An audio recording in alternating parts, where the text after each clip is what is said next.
Welcome, geeks, to Rockin The Code World with dotNetDave, and this is a very special show.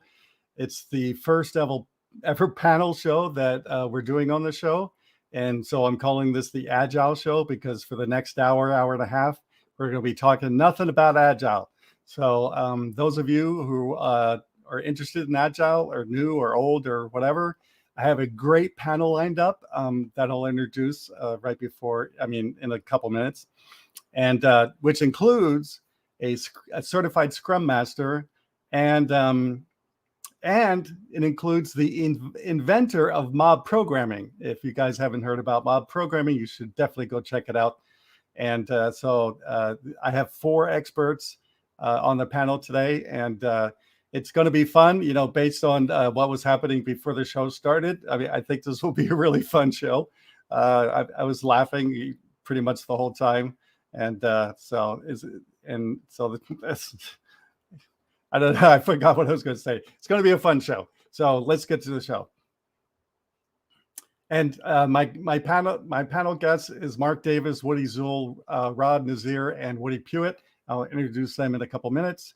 And so if you have your questions, please ask questions. Start asking now and in the chat there so we can get them answered, because we're going to devote the majority of the show to a panel discussion where we want you all to be part of that discussion.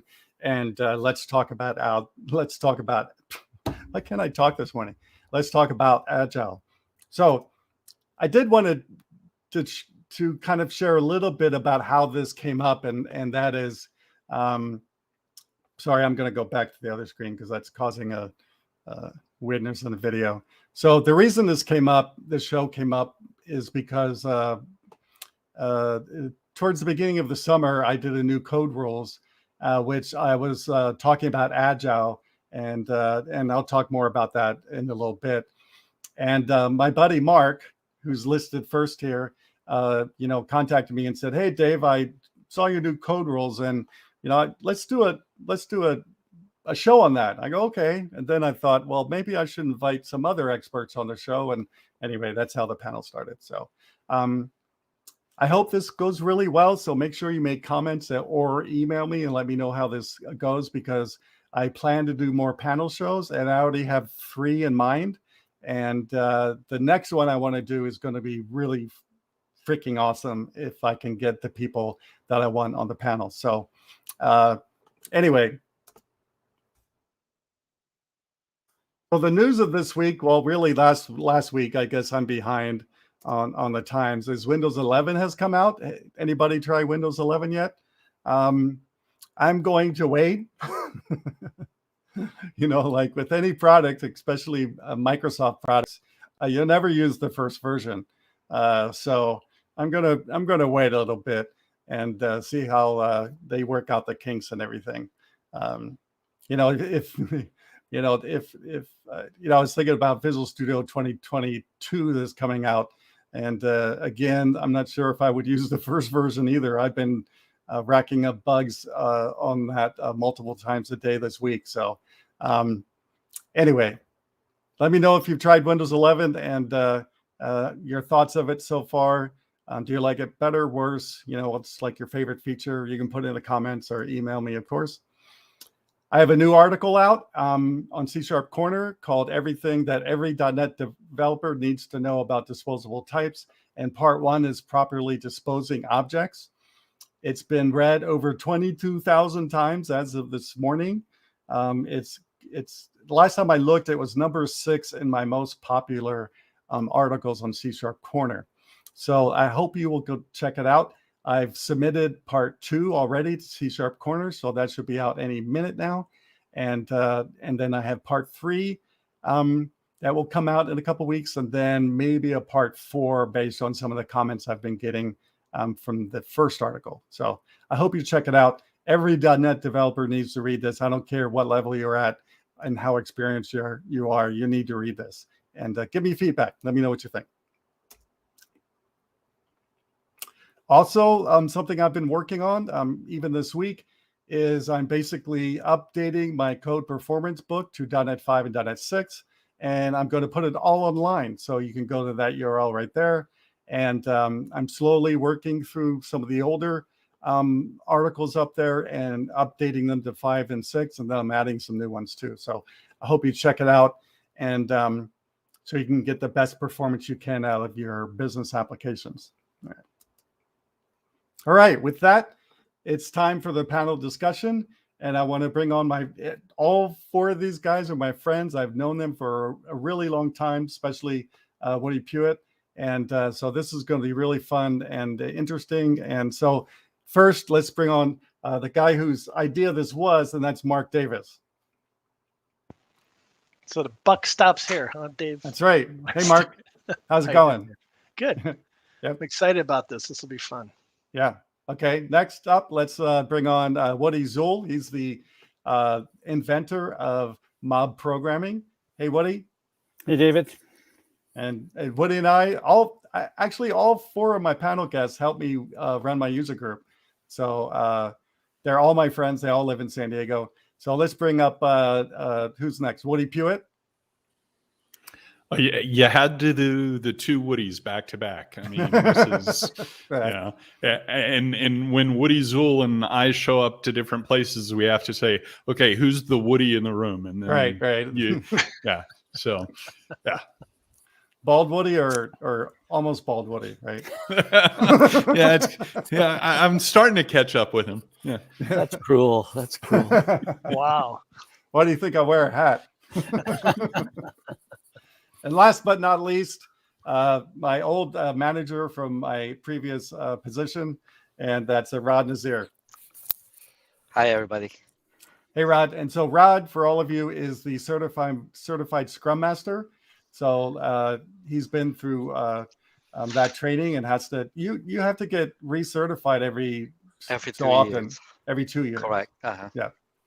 So he's on top of it, and so this is going to be a really great panel. I do have for the first time, I actually have an outline of the show, kind of like real TV shows. And we even had a meeting last week about this. I've never had a meeting about my show and what I'm going to talk about, because usually I just let the guests, talk about whatever they want. But with these 4, I needed to corral them into a schedule, and otherwise we'll just end up talking about guitars and, San Diego and stuff like that. Right. So the first segment of the show is basically we're going to go around the room here, and I'll just go, Simon from the top to the bottom, go around the room and starting with me, and kind of share quickly our overall thoughts of Agile. Agile has been around for 20 years now, and I've been using it for about 12 of those years. And so we're each going to go and talk a little bit about ourselves, and then talk about, well, for the other ones, not me, because you all know me. And but we're going to kind of say what we think about Agile. So I'll go first. And so if you watch the new code rules when I talk about Agile, you pretty much know how I feel about Agile. And in the end, after 12 years of using Agile, is that I think the premise of Agile is a really good one, but I have personally never seen it implemented correctly. And no team I've ever worked on really implemented Agile correctly. And with that said, I know, Agile is supposed to be one of those things where you learn it and then you kind of mold it into what works best for your team. But my personal experience is it's been molded into making an excuse of not to do documentation and not to do proper planning and not to do, proper feature requirements and things like that. So, and I've seen a lot of other abuses of Agile during this 12 years that we'll talk about during the group discussion. So that's my feeling. I feel that it works, but I've never seen it work.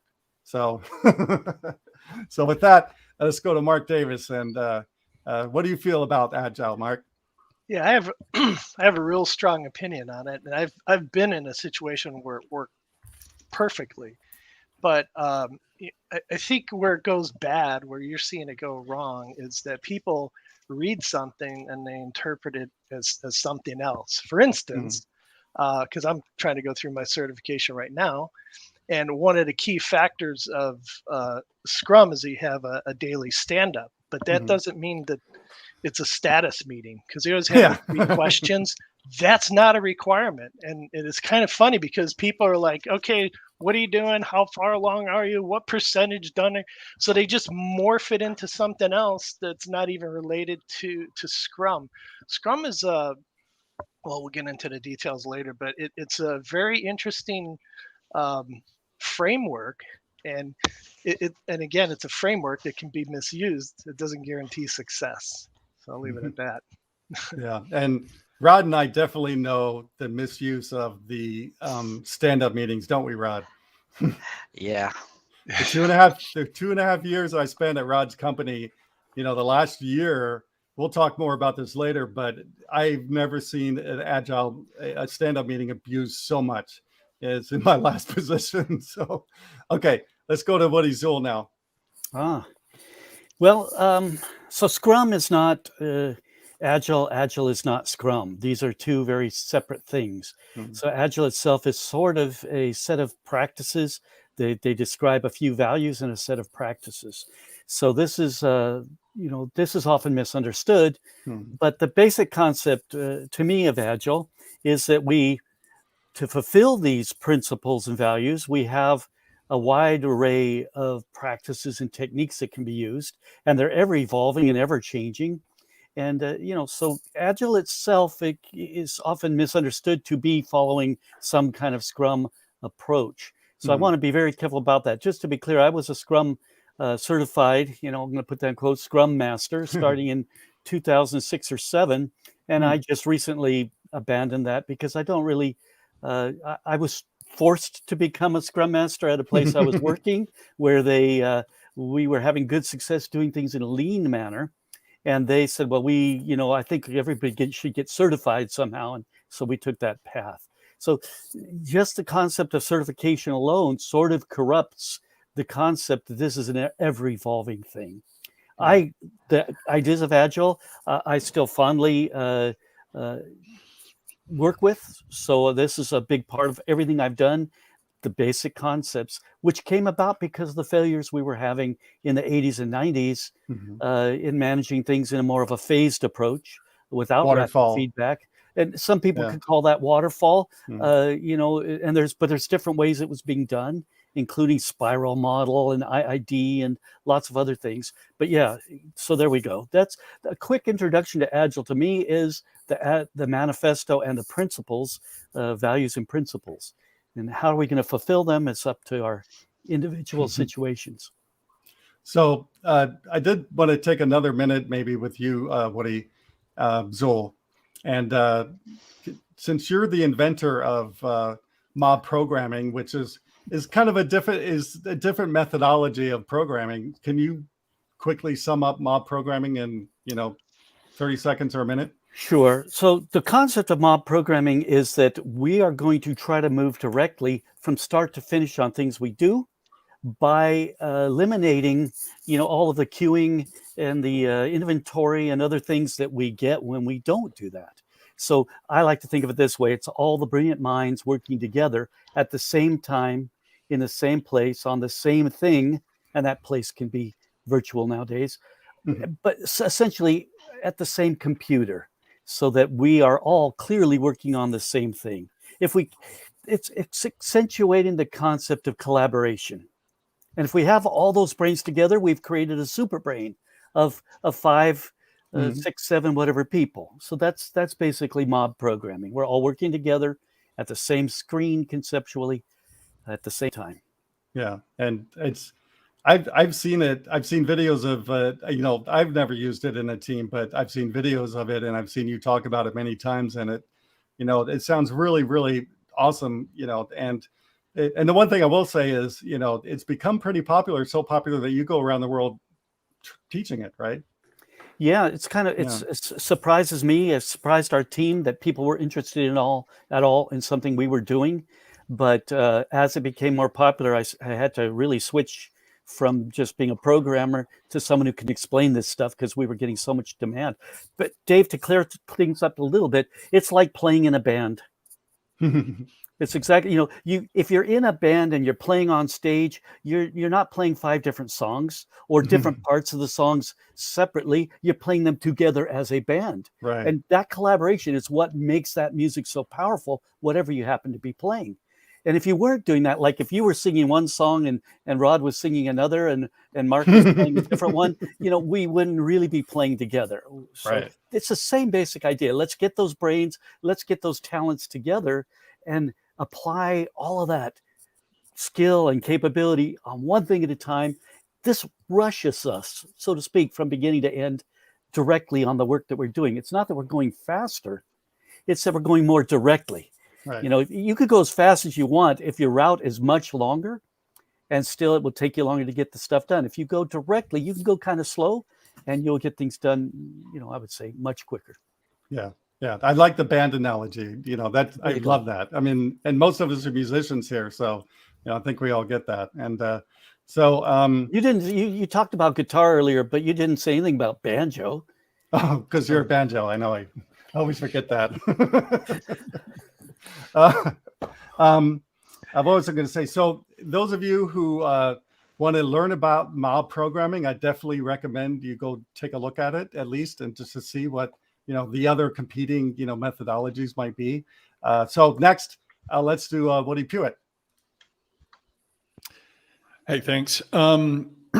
Yeah, so my experience, I mean, we actually had talked about a little bit of the history of Agile programming, but it really started, with the original, extreme programming ideas and concepts, and then as Agile evolved out of that and so on. But my big thing about Agile is, and you brought it up, Dave, that, people say, oh, well, we now have an excuse not to get our documentation done because, we just by doing it together and having these ceremonies and stuff, people know what's going on. And that's just wrong. It's an abuse of how things have to get done. And so organizations, they start off good, they get some training for everybody. Management feels good because they're going to be able to see, progress on tickets and on stories and on, but the problem is they never really actually follow what works for that organization. So they define, what is done, but then they never actually go back and make sure, are people actually closing tickets with all that documentation that we defined needed to be done, with the proper level of QA? Are we really testing 80% of the code paths? And so people get wrapped up in the ceremonies, and they kind of ignore the real underlying things. Well, that's not true. They get wrapped up in two things: the tool, hey, I use Jira and, I look at my tickets and all that. Jira expert. Yeah. Or they get wrapped up in the ceremonies, but they never go back to those, core fundamental agreements that teams are supposed to live up to through the process. And I agree with Woody Zuhl that, fine, go get certified and all that. That's going to help you, Mark. So yeah, go finish that. But in the end, it's really go reread the manifesto. And every time, you take a breath and you see why isn't this working, go read the manifesto again, and just keep that rhythm and make sure that everybody reads it within a group or an organization. Personally, I really love the concept of mob programming, but you have to get so much executive level buy-in and sponsorship initially to go down that road that can be tough. Most organizations want to see where's the metrics and stuff, and mob programming can be a little harder, or at least not as transparent initially to the organization, that you'll still get the metrics, don't worry, it just you got to get the ball rolling. Yeah So right, great. And last but not least, Rod, you want to go next? Sure. So what's my take on Agile? I'll try to explain this as simple as possible. Well, it starts as a state of mind, and we have all these, like Scrum practices as an outline of what to do, but you got to own the process. You got to start living it, keep on changing it, what works for the team. And there's also the what's called Scrum of Scrums, where different team leaders or Scrum Masters bringing together all their Scrum reports. So, management would be able to tell what's a snapshot of where we are in the development world. So, in a nutshell, I would like to put the analogy of like Agile's like communism. If you read the Marxist book on communism, it's a perfect system, but it's not gonna work unless you put your effort in it. So just this morning, I was which is every morning, I go to the dog park, take my huge dog to the park, and I was telling my friends, I'm having this show. They're probably listening right now. I told them Hi, I'm a friends. guest on this. Yep. Hi, Rod's friends from the park. And they said, oh, and two of them are developers. One works at Naval Base, and the other is a tech guy from Microsoft.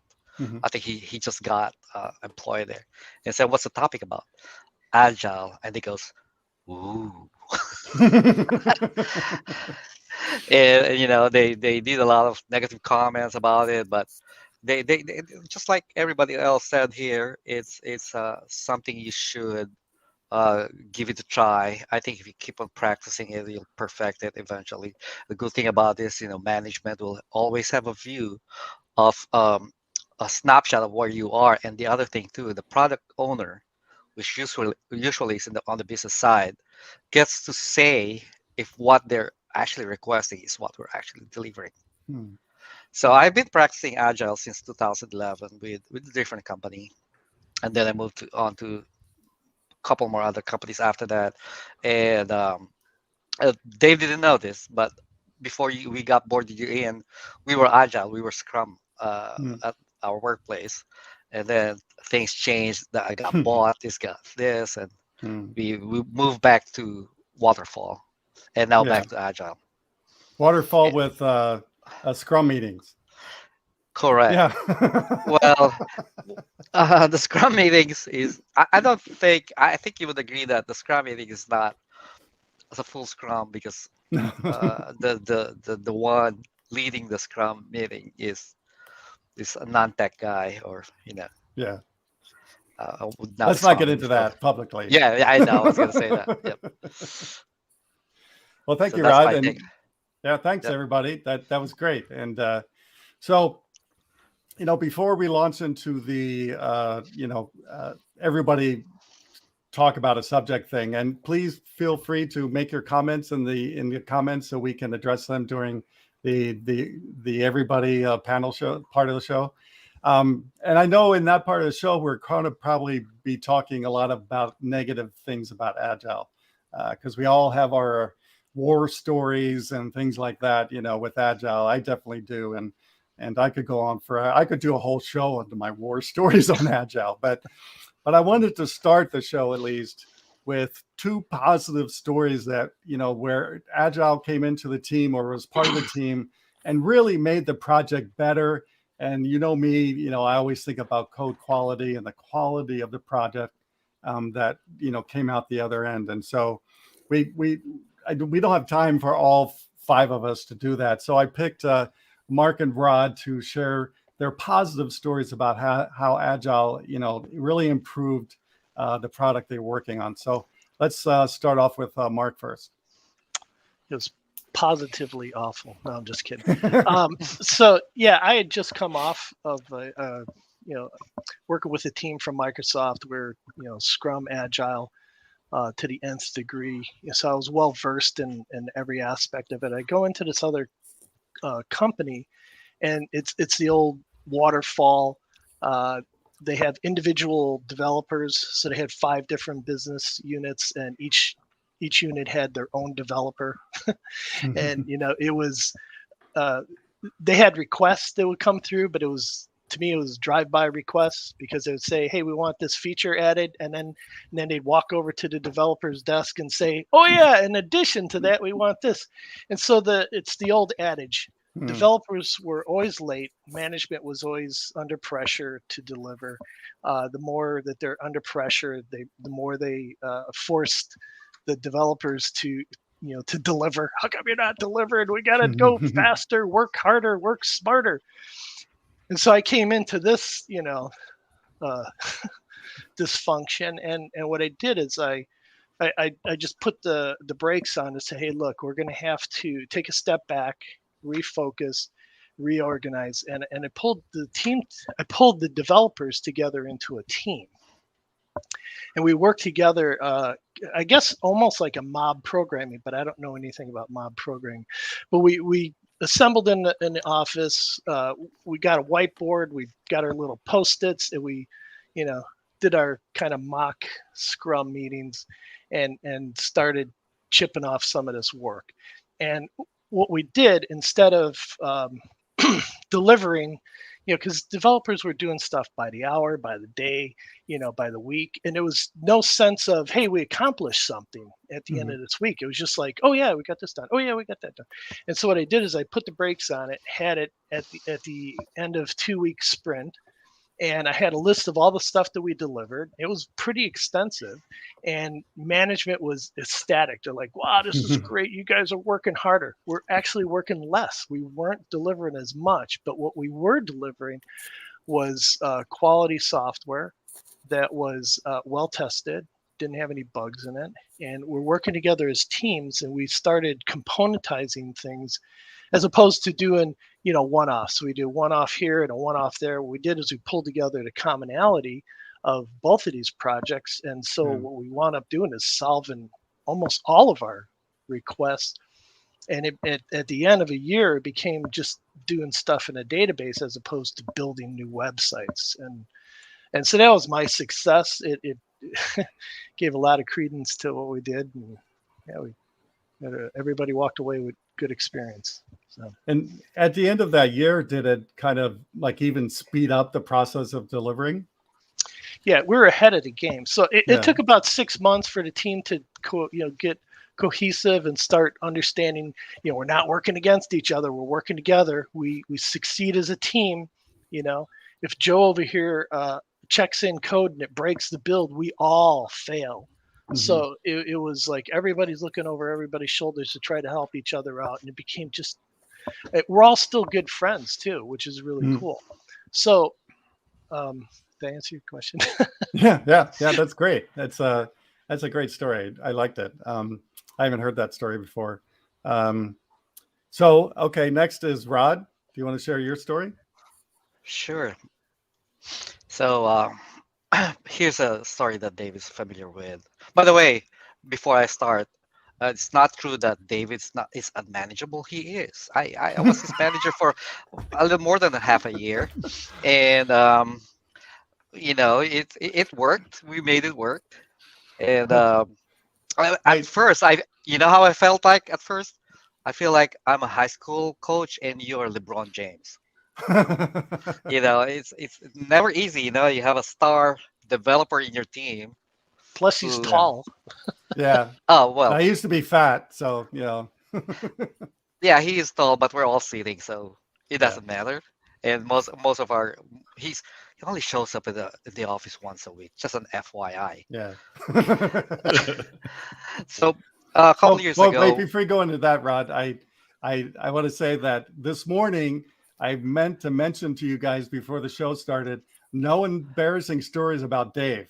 And Rod blew it. So thanks, Rod. Yeah, but that's our deal, right? You have to be in the office at least once a week. Yes. We negotiated that. Actually, initially, David would want to work remotely completely. So we ended up, okay, we'll make Thursday a fun day. Yeah. David, it's not even a day, by the way. It's half David's a day. there half a day. So half a day, he'll be there helping the team, and then after that we go happy hour. Yeah. So that was fun. It is fun. It's like, drinking every Thursday. And then you have your regular happy hour on Friday too, of course. Yeah. Anyway, it's called Thirsty Thursday. Okay, exactly. There you go. By the way, Woody Pugh was there a couple of times, showing up on those Thirsty Thursday. Thanks for driving down. I know it's a lot of drive for you, but thanks for showing up. Anyway, so a couple of years ago, we were supporting a product that I'm not going to mention names of companies, by the way. It's costing the company 300K plus in licenses. And, it's about time we have to renew. And David and I sat down. Let's replace this. Let's build something. We have until July. I think we're talking about November.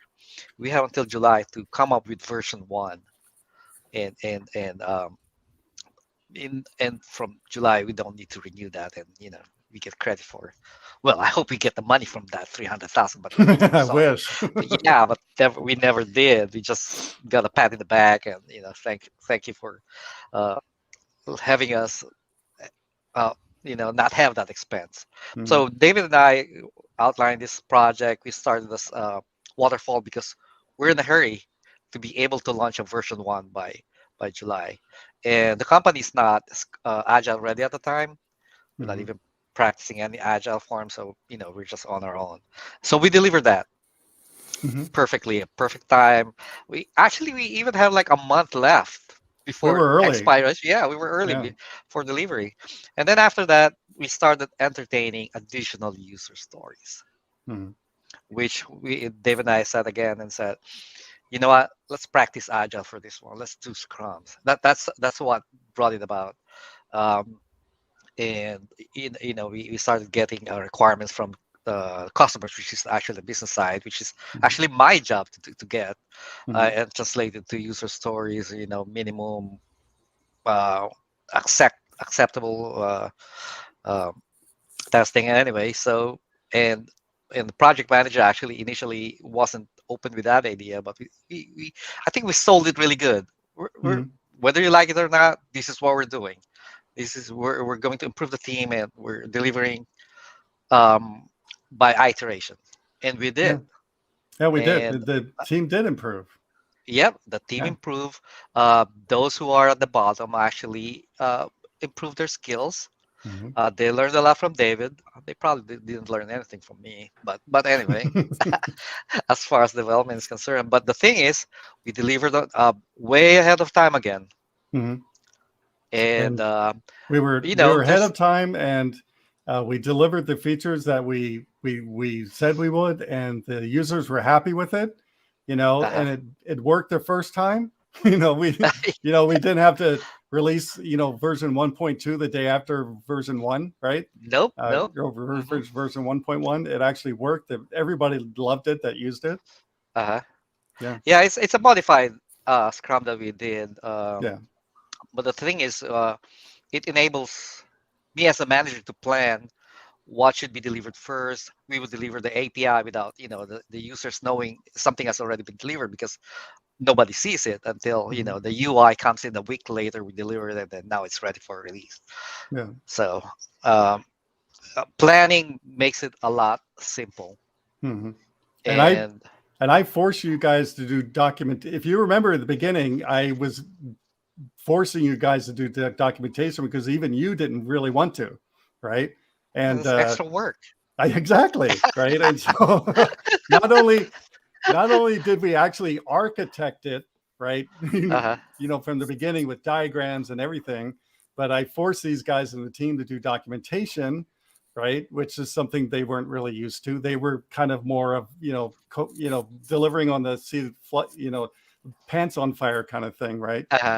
And one of the team members, Christine, she I became her, a really big mentor, to the point where, her mother told me personally that, she was really upset that I was leaving the team, and she during that process, I helped her get into a master's degree program. And now she's going through that right now. So I'm really proud of Christine. But the one thing I want to point out really quick is because we did do proper architecture, documentation, things like that, after version 1 was released, and Christine, I forgot what I was doing. I think I was architecting microservices or something. And Christine had to go fix something or add something or something like that. And she told me the next time we talked together on live is that she said, "Oh my God, Dave, this is the easiest project ever I've ever worked on to make changes," right?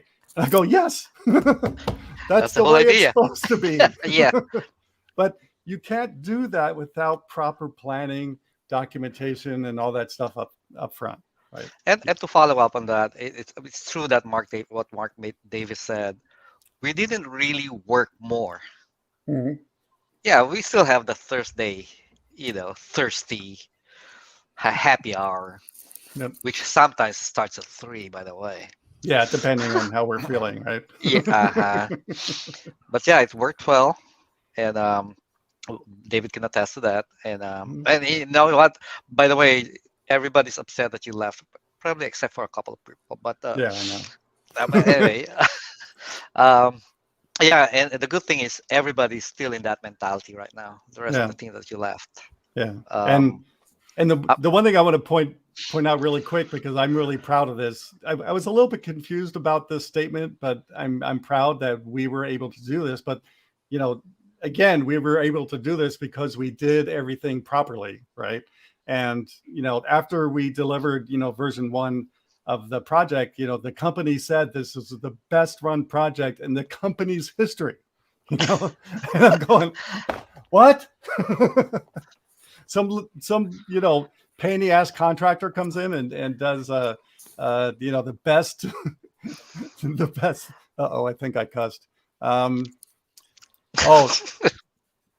Simon is saying everybody. Simon is saying everybody smile. So make sure you smile, guys. So anyway, yeah, I was really proud of that project because we actually did something right for a change. Yeah. Mm-hmm. And it's still running as of this day. They're supporting it, and there are new requests for it. Yeah.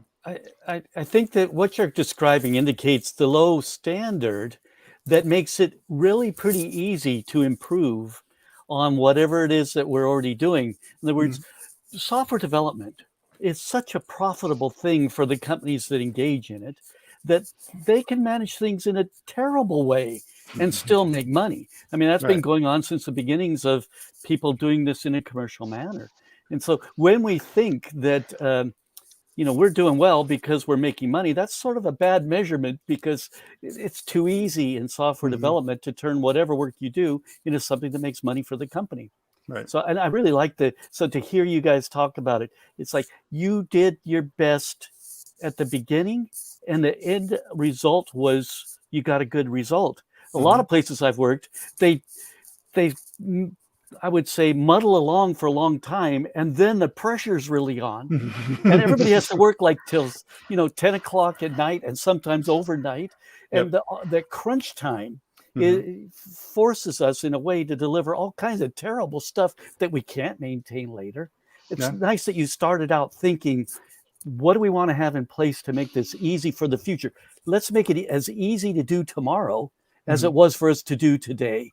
And part of that is, having code that's easy to understand and maintain, having documentation that's sufficient for doing that. And, thinking about and understanding, what does our end user want?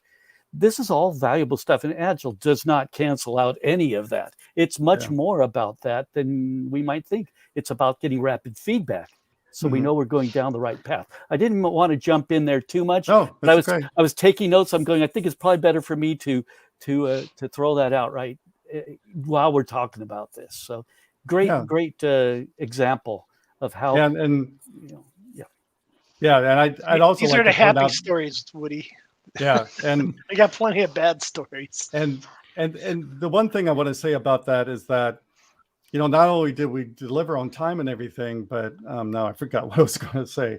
We, I'm sorry, it'll come back. But yeah, it was a great project. I'm really proud of that project. And the company even let me design the logo for the product and pick the name of the product too. So I thought that was pretty cool. And so yeah, things can go right.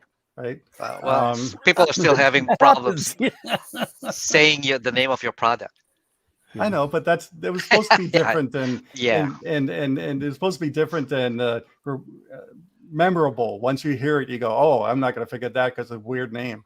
Right? Yeah, actually, at the start it sounds weird, but eventually they love it. Just tell them it's French. That's like Dave. To add on to what Woody Zool said, and now I have to say Woody Zool because there's Woody Hewitt, but um,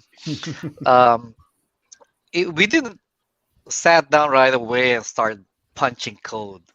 I mean, Dave and I took our sweet time planning, Mhm. Yes. planning, and We my went manager, many months of planning. yep, Right. Yeah. yeah, 2 or 3 months, and my manager, at the time, the director's been asking me, "What you guys doing?" We're planning. You got to trust me on this. We're Yeah. doing some plan, and it's a plan is something that could be useful in the future, not for just this project. And Yeah. we live by that plan right now. Yeah. And now I remember what I was going to say about that project. And, I also like to point out that Rod and I did this project against all odds. So I don't want to make everybody feel that this was free, this was easy, and we did it, and it was just a breeze. No, it was very, very painful. And the reason it was painful is because everybody but our team basically was trying to block us from doing something successful, it felt like, right? Right, Uh-huh. Rod? And so, Rod and I were constantly fighting against the other teams in the company to Security. do this. Well, God, yeah, don't get started about that. But yeah, we were fighting against a mountain of sludge, and we were able to do it, right? So Yeah. So we shared some 2 good stories, and we had some good back and forth. So now is the kind of everybody talk about whatever they feel like kind of thing, and we have a whole list of like 20 things here in the outline that if you guys have it, we can look at, or if someone wants to ask a question, we can talk about that. So somebody did ask a question. So do you want to put the first question up? So employee developers are making process better aligned for file hours. It will be more precise, get project done, even though on it as they have tons of I guess he's asking, will it to be more precise and get the project done? I don't know. Right. Well, I'm a bit confused think, about the question. I think that this So if is you want a to clear follow example. up, yeah. I think this is a clear example of saying, just like you and Rod did, I mean, if you do the planning, if you follow some sort of plan, some sort of methodology that assures delivery of at some level, I mean, that in various places, various times, but the whole idea is that you're ensuring back to the organization that you're going to be delivering at this level of this consistency. And I mean, it's been said twice here, you don't need to actually move much faster, if faster at all. You just need to be more consistent, and the organization needs to see the outcomes.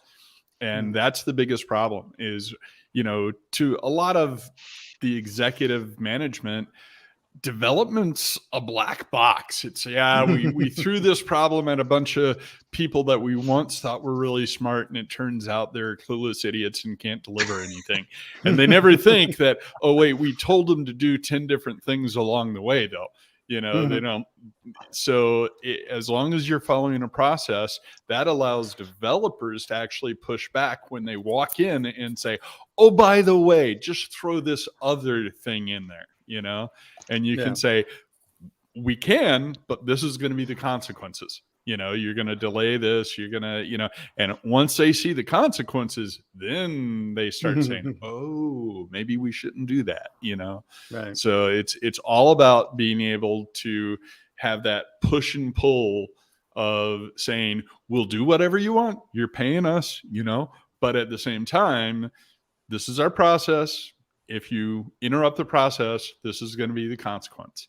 That's the biggest thing for up the chain communication. Now, as a developer, I have 2 goals with following any process: not getting called at midnight for a production outage, as well as being able to leave the job better than I found it. In other words, I want to work myself out of a job. So that way, either within my organization, I can go do something different, or I can go get a better job somewhere, and feel good about it. I mean, you can always leave a mud ball behind and say, yeah, suckers, and run, or you can say, you know what? And I did this at a company years ago, and Dave, you went to that company afterward, and I felt really good about the architecture and the first levels of what got done. And then it got destroyed once I left. But, that was your fault, Dave, because, you were there after me. Well, I have something I want to throw in here. First of all, the famous quote from Peter Drucker, a famous management guru, which is, so much of what we call management consists in making it difficult for people to work.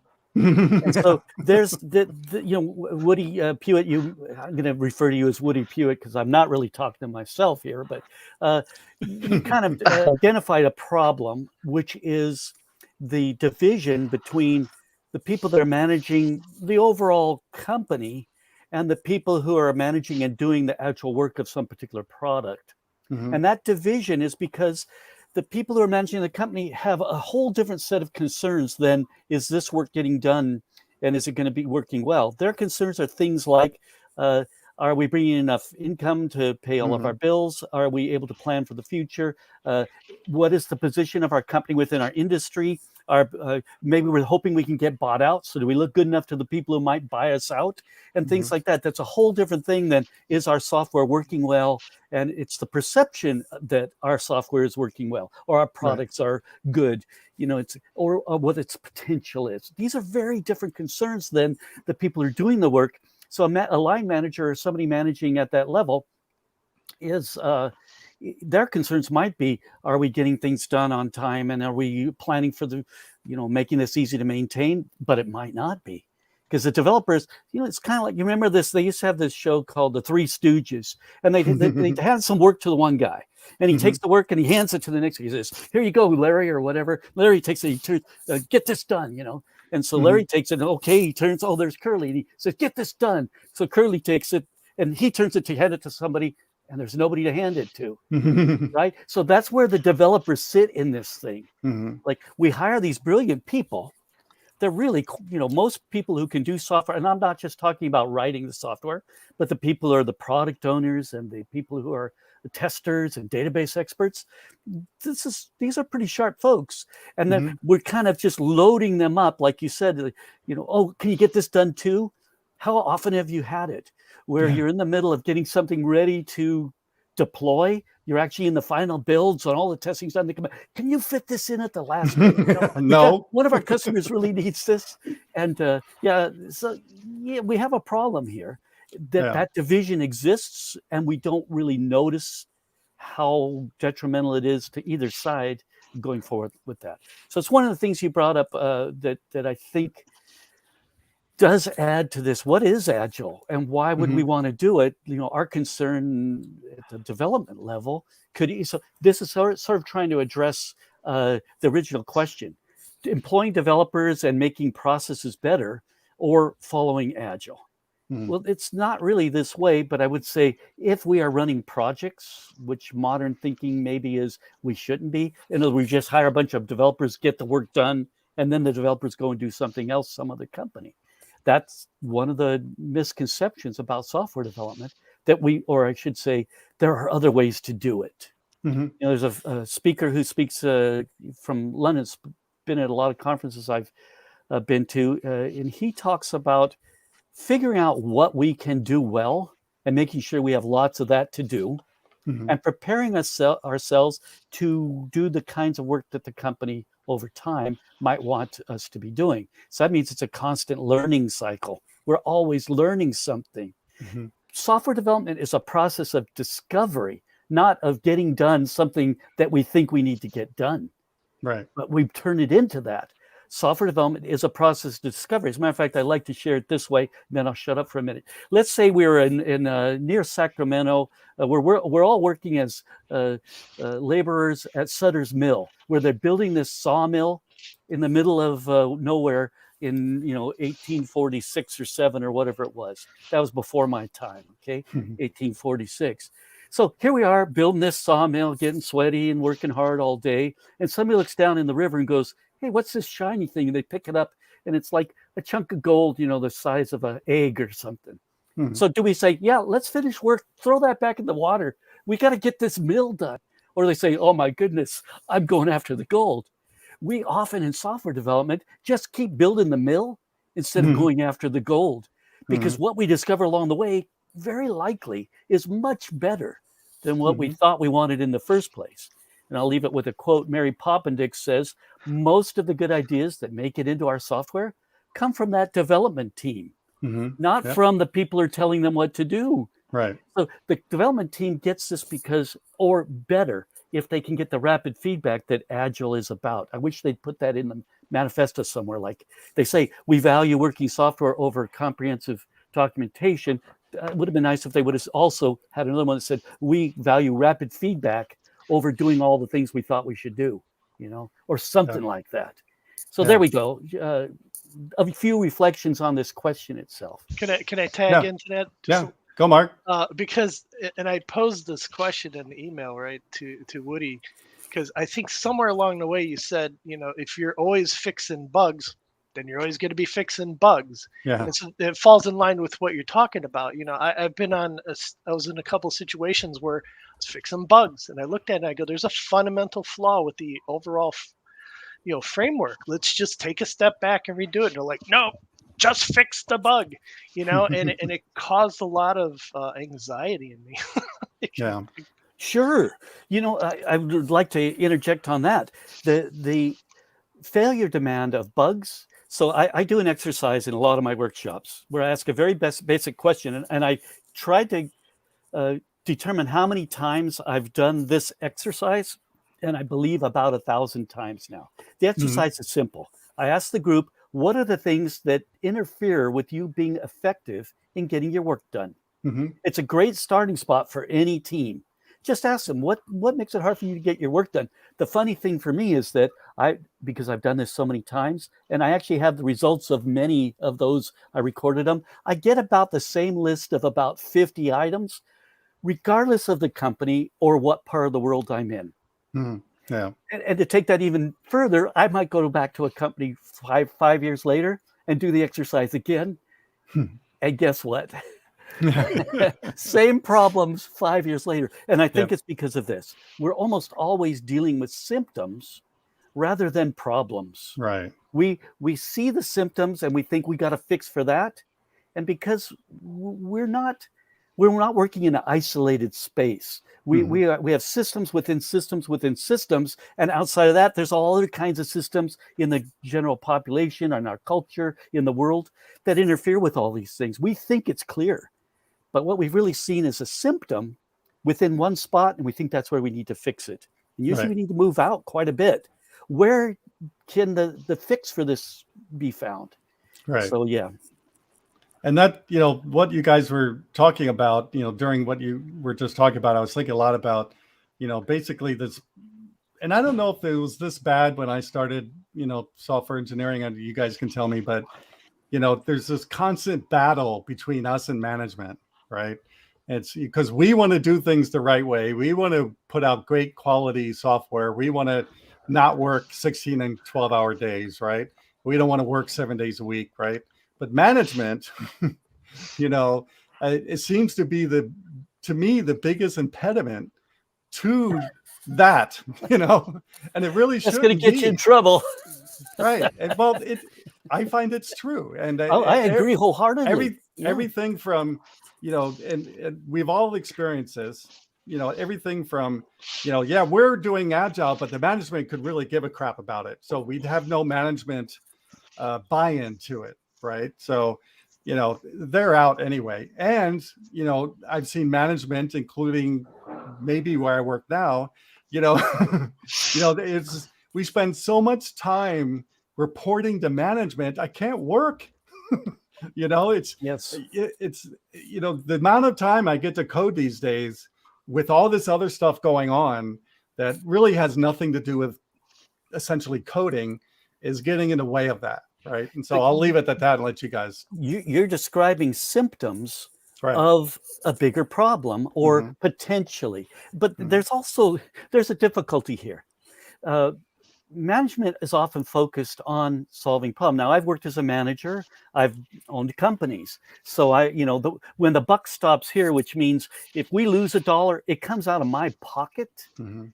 I've been in that situation. Many managers in most companies, they never have that consequence Right. where Right. it's actually this month, I can't, eat breakfast every day because I've not made enough of a living this month. So, but to get to this, the bottom of this is really, we often are focused on those symptoms. Right. So the symptom for a developer, they go, "You're always interrupting me." Matter of fact, could I tell a little story? Mhm. I was at the place where I was forced to become a Scrum Master because some manager said, well, everyone should get certifications. And they looked it up and they found Scrum is the one to get. Please don't take this too wrong, but that's not a solution to anything, symptom or problem. And so there was a vice president in the company that would come into one of the two teams I was leading. Leading, it's the wrong word, but the two teams I was working with. And he would take away somebody from one of the teams regularly. That we can all guess who that person would be. So they're going to go to a trade show and they want to get their computer set up, or they're going to go to a big meeting and they want to make sure the software is all easy to demo, whatever it is. Who is that person they're going to take off the team? The most capable person, the one that can always solve any problem. So they take them off the team, and now the team is left without that resource. And so they actually got quite mad at me over this. I started blocking that. Matter of fact, we had techniques for that vice president. First of all, I put that person with his back to the door, and this person sitting across from him would watch the door. And if he saw the vice president coming through, he would get up, walk around, and sit next to the person. Then when the vice president comes, he says, I've got an important thing I'm dealing with. Can you give me a few minutes? And this impatient vice president would storm off. And so this is, we found techniques to protect that person. But that thrashing is what I would call it, that interruptions and so on destroys not just that one person's ability to get their work done. This was long before mob programming. It destroys the whole team because that person spends half of his time or her time answering questions for the rest of the team because they know the bigger architecture, or they know the language better, or they know the project better. So these symptoms. So this was a symptom of something else to solve. And I'll make this warning even further, because management's focused on solving problems. They never get us to the state where problems don't happen. There's a famous paper by Sterman and Repenning from MIT. It's called "Nobody Ever Gets Credit for Solving Problems That Didn't Happen." And as developers, that is what we want. We want to write code that we don't need to be woken up at 1 a.m. to be called in because of an outage or something that they think we caused, or that we are the only one who can fix, and so on. So and yet here's a warning. Oh, go ahead, please. Yes. No, funny point, Woody. We actually, when I was at a particular company, you know how you, like in a warehouse industrial setting, you'll have the number of days without an accident. We had number of days without a crit one counter. Wow. And so it that way, at least the team overall got value to say, look what didn't happen. And it was very visible. I mean, we're talking, it was up on a plasma screen with other statistics and stuff. But I mean, anybody could look at it, and especially management when they were walking through. And I mean, you're absolutely right. If a problem doesn't happen, nobody gets credit, but at least you can still find some type of metric to show the problems didn't happen. But that's a really heartwarming story. I took on a challenge once. I took a job. You've had a job? Several. And I've gotten let go from jobs. And this is kind of a good example, I guess. But the manager came to me and actually said something to the effect of, Woody, you are so brilliant that we're going to give you an opportunity to work on anything you want to work on. I said, great. He said, because you're fired. Yeah. That's I don't remember the exact words, but that was the gist of what he had said to me. And so I'd taken this job after that, where they had something on the order of a couple 100,000 lines of code that they couldn't maintain anymore, but it was very important to the company. And the guy who hired me, I said, look, the main metric we're probably going to want to use is number of lines of code we've deleted until we get this thing into a maintainable shape. And so, and this was in the days when I'd finally really gotten an understanding of the value of following an agile approach. They could not fix bugs in this code anymore. They could not, because every time they fixed something, it broke something out, and it was a critical application to the company. So, you find the right metric if you can, but it's really hard to, I know all of you have worked somewhere at some point where there was a manager who pretty much thought if you weren't typing, then you weren't working, Right. So exactly. I have a question for you, Woody. Yeah. So if management is focused on solving problems, then why are they making more problems? So that's sort of a rhetorical That's question. their job. Right? But I can tell you this, that's because this focus is misplaced. If you take that fully to heart, and management pays a lot of attention to this idea of we want to solve problems, what is the biggest problem to managers is that things are hard to manage. So they spend a lot of their effort trying to make things easier to manage, which exactly destroys the ability to easily manage things. Yeah. This is troubling, but that's, again, they're working on the symptom of it. There's a well-known Mark Graben, who's a well-known lean expert in the medical field, and he says this type of bad focus leads us to say things like, we need to cut costs, so everybody, we're going to cut your budget by 20%. And when a better approach could be to just say, let's make it easier for everyone to be effective in getting their work done, and costs will automatically reduce because of it. But my bigger warning is what I said earlier. Software development is so amazingly profitable that if you're losing money at it, get into something else, right? Don't stop trying to do this. If you're micromanaging the costs and expenses, that means you're not going to buy a higher powered computer for your developers because you don't have enough money, and you're paying so much more in salaries more because of it. There's so many broken ways, but I would finish with this warning.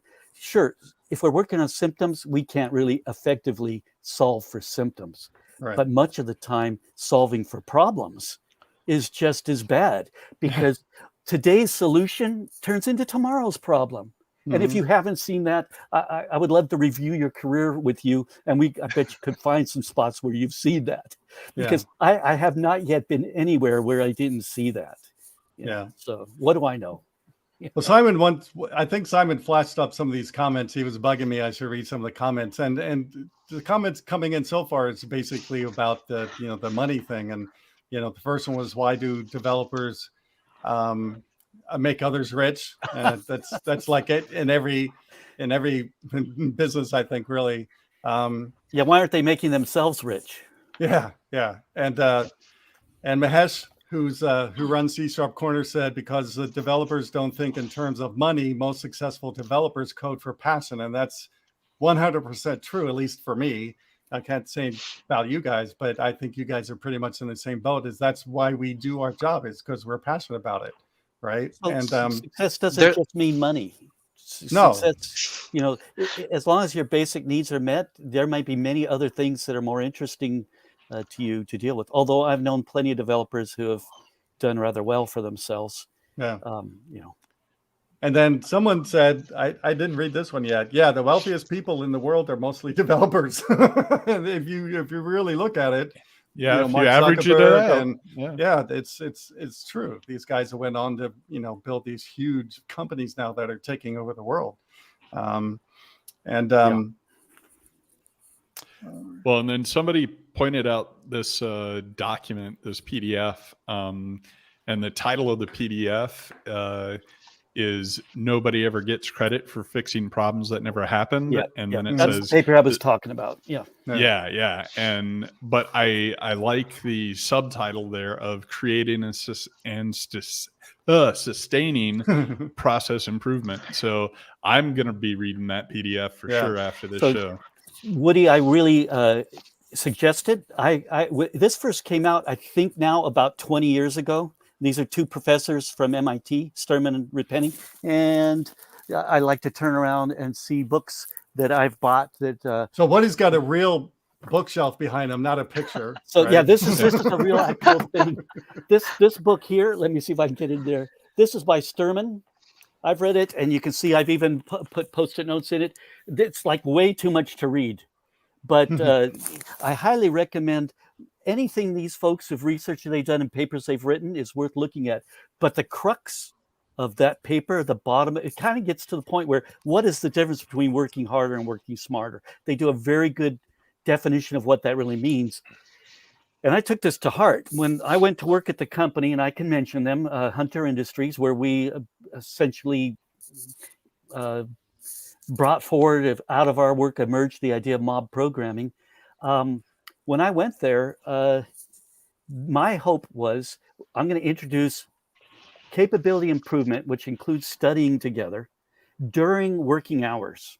We would spend a minimum of 3 hours a week studying together on Friday for 3 hours. My goal, they didn't know it at the time, was to get it where we were spending about 50% of our time studying and improving capability, which is what programmers automatically do for everyone else. We're automating their processes. We should be automating all of our processes. Getting rid of grunt work or getting rid of the simple stuff. Why do we pay these pretty smart people who are good at automating stuff to just do the grunt work, the boring stuff that's, and so on. So my goal was to get it to 20 hours a week. We eventually got it to 8 hours a week. And it was about that time that mob programming had become so popular that I switched to spending my time sharing that idea, going to conferences and doing workshops. But Woody Pewitt brought up a really brilliant thing here, is once you understand this concept, then you can apply it to whatever degree is appropriate for you. That byline, sustaining process improvement. And I've used that. It's really, it's the same thing from Atomic Habits book, where he says a 1% improvement in your capabilities per day compounds to a 37.78% times improvement over a year. That's a huge compounding if you could do it. I don't think we really can, but what if we could? What if we could? Well, Let's strive for that. Yeah. On your bookshelf there, you have Code Complete by Steve McConnell. Yes. Who, as he was publishing all his books, I would read them voraciously. Yeah. But he had a book called the what is it? The Software Project Survival Guide. Right. Along the way. And this was the first book that really got me thinking, and because this was in the era of extreme programming and everything. But that book alone, because there's no process, he doesn't set out a process. He doesn't, but he talks about exactly those sort of issues of doing the improvement, doing the consistency, and so, I mean, anything by Stephen McConnell, I suggest go read. But they're some of it's a little dated now, but the actual meat of the content is still relevant today. So. Yeah, his book on rapid software development was that was sort of at the Bible, about the pre-Agile times when people were forming these thoughts. I'm going to throw in another one that I think that people could get a lot from, and that's Jim McCarthy's book, The Dynamics of Software Development, which was about a project from 1993. The book was written in 1995. If you don't know who Jim McCarthy is and you're programming in C#, you probably should find out who he is and watch some of his videos online. He was one of the managers in the work that was converting C++ 5 to Visual C++. That was the invention of Visual C++. And his book, it's now quite dated. It's still really useful to read, but it was the start for me because that was at the time I was switching my career into just working in software development. And I read a bunch of books, and I still have them on my shelf about managing software development, and I just cringed reading these books. Okay, this can't possibly be the way it is. And then I read his book, and I thought, oh my goodness, this guy understands. Like Yeah. one of his things is whatever your project is, get something working, and then never let it stop working. Yeah. That's Well, that's a brilliant thing. And Yeah. I think it's really interesting, when I first got into software development, my dad handed me a book, and this was professionally. I mean, as a kid on my TRS-80, I had done it, but he handed me the best book of all times, but it got me on a road. But it was Mythical Man Month, right? If you haven't read this book, I mean, this basically it comes down to 9 women are not going to be able to produce a baby in a month, right? And it really goes through with evidence-based information and studies that they did. But then you get into the IBM research of some of their early software development projects, and they have some great research that you can still go find somewhere. And they did all this research in the 60s, for goodness sake, Yep. and it's still true. It doesn't matter platform. It doesn't matter code type. It shows time and time again, process can often be the barrier to success. And that doesn't mean you shouldn't have process. It means you just have to have the right process. And you can imagine from an organization like IBM, everything was top down, and they would show over and over and over again how that doesn't work. They never really solved the problem at that stage, but they actually showed all the stories and stuff of why something. I mean, I'm sure anybody who's done any of this reading, but they had a metric at one time that was a simple metric. How many lines of code did you add to the code base today? Well, give me that metric, please. I'm going to get the bonus this quarter. Yeah, I know. I think I could generate more lines of code in 5 minutes than I could possibly write in a month or 10 months. So I'll start generating you as many lines of code you want. That actually happened to me. I got called into my boss's office, and he goes, I know you're working, you're delivering stuff, but you got negative productivity. And that's because they were going through and they were counting the semicolons in C# or C++. This is old C++ code. And I got called out on the mat for that. And I was like, Woody, I'm going to have, the Stephen King novel generator. Just add 15 semicolons to every line and you're there. Yeah. So, something that I wanted to talk about really quick, because I wanted to ask everybody who's watching, those who are left. So I hope we have some people that will make a comment. But, we all have gone through Agile training, professional Agile training, right? And some of us more because you guys have to get certified and things like that. I only went to a 3-day training once back at the company I started using Agile at. So I'd like to ask the audience do you have any, professional, real Agile training, that you went to class for, or online class or an in-person class? Please put it in the comments. And I wanted to ask you guys, do you think that matters at all? Doing the training? Yeah. Do you think you have to go to training to be successful at, being in an Agile team? It all depends on the coach, but absolutely you need some sort of level set. And hopefully that coach is really saying, this is the standard. Oh, by the way, this is the original, concepts, but, realize that you're going to have to tweak this along the way, And my big thing is don't get, I said it earlier, but, the coach should really be saying, don't get hung up on the tools and the ceremonies. Productivity and getting the stuff done is what the goal is. So those things should only support that goal. And if they start to become blockers, then you need to evaluate, because, let's face it, we're going to always have to report to management some certain metrics, right? But if you can show to management why a particular metric that they've decided is really causing problems within the team, then, well, I'm getting, some saying no training, Yeah.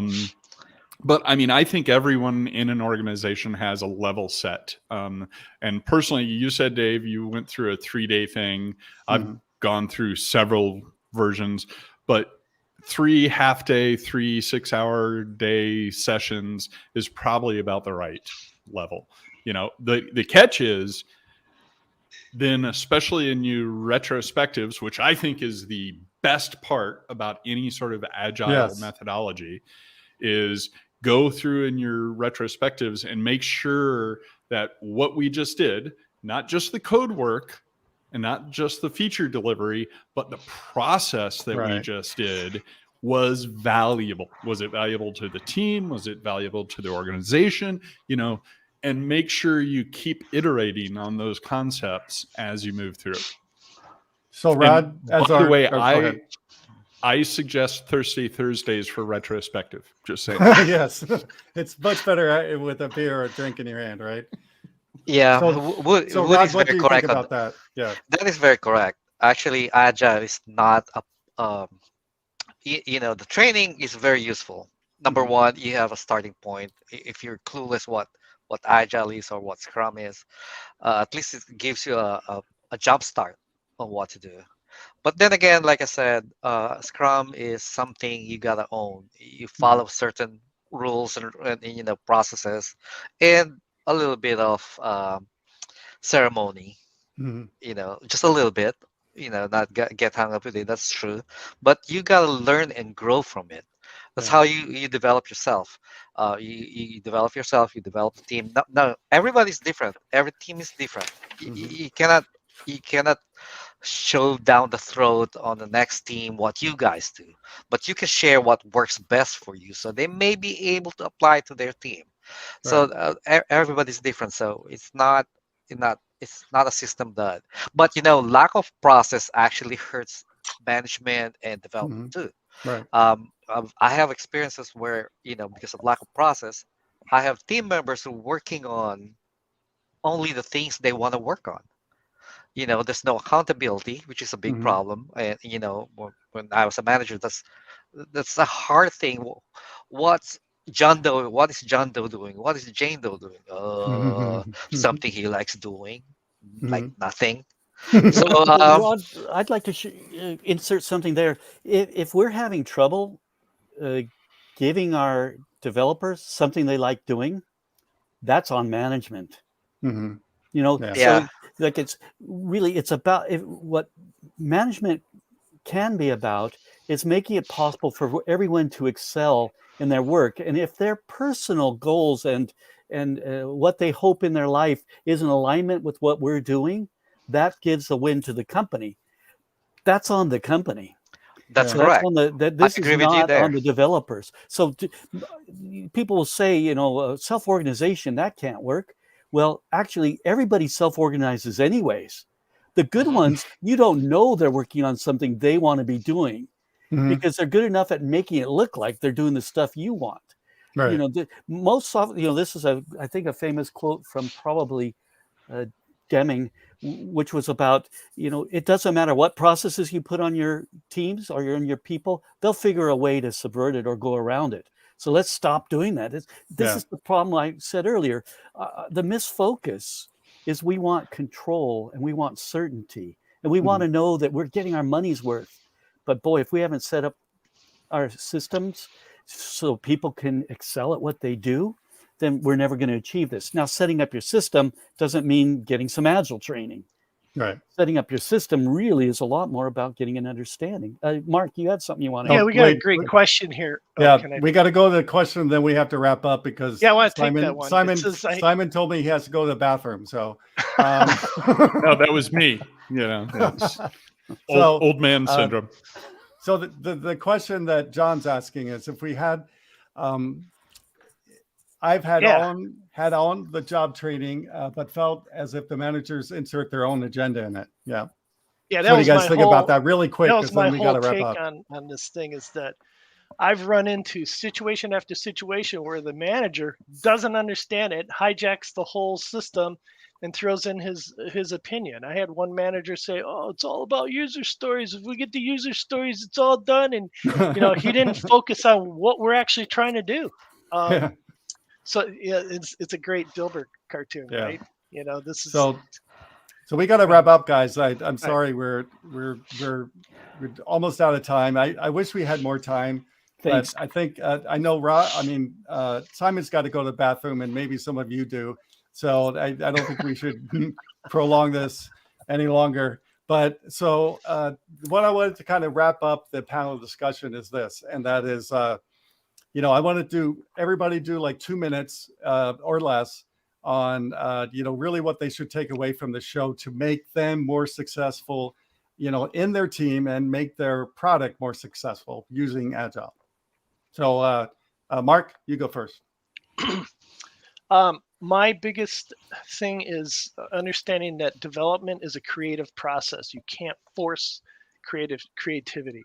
And Right. every time I run into mismanagement, it's because management thinks, well, it's widgets, right? We're going to do this widget, we're going to fix it, and we need more widgets. We're going to put more developers, or they pay no subscription to tribal knowledge. Somebody's been working on this thing for 10 years, and they remove that person and try to be successful. So development is a creative process. In order to foster that, you have to remove distractions and frustrations. That's it. Yeah. Woody Pewitt, your final thoughts? My big thoughts about this. I mean, it's been a great discussion. Anytime you can get a group to talk about these things, but also, while we've talked about a lot of the downsides, always look at what positive elements you can get out of a process or the things that management are trying to enforce, and then work with management to make that a real win for everybody. Either explain to them the consequences of it, and like I said, it's really all about that retrospective look at what the blockers became and make sure you document those blockers, and hopefully really make sure management looks at that, but always look, oh wow, Monty Python just popped into my head, but always look on the bright side of life. Yeah. So dang it, I'm going to watch that now. Yeah.